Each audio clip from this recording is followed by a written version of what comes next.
Okay, let's have another example, which is number 3.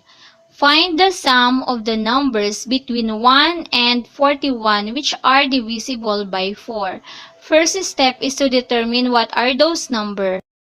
Okay, these are the following divisible by 4 between 1 and 41. We have 4, 8, 12, 16, 20, 24, 28, 32, 36, and 40.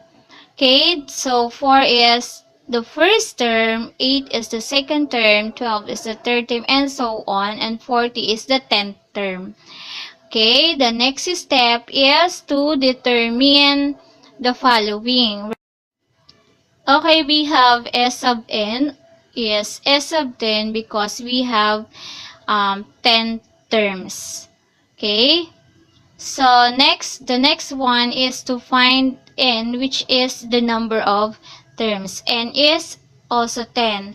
Then the second one, we have a sub 1, which is 4, or the first term. To find the common difference, we simply subtract 8 minus 4 equals 4.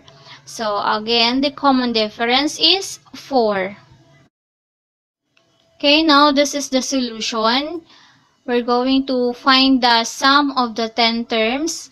Okay, we have now the formula, the arithmetic series formula. The first step is, again, you're going to find the value of S sub n and S sub 1 and the common difference. And we're going to substitute. S sub 10 equals n is 10. So we have 10 divided by 2. Then 2 times our a sub 1 is 4 plus n is 10. So we have 10 minus 1 times d, which is 4.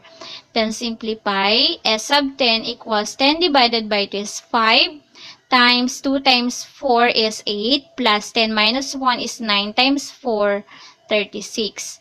So we have now S sub 10 equals 5 times 8 plus 36. The next we have S sub 10 equals 5 times 8 plus 36 is 44. Therefore, we have S sub 10 equals 220. Okay, the sum of the 10 terms is 220. Okay, now this is for your home activity. You're going to find the sum of the following arithmetic sequence. Okay, we have 7. And we're going to remember that we have the what we call the odd numbers and even numbers. Odd numbers are 1, 3, 5. Even numbers, we have 2, 4, 6, and so on.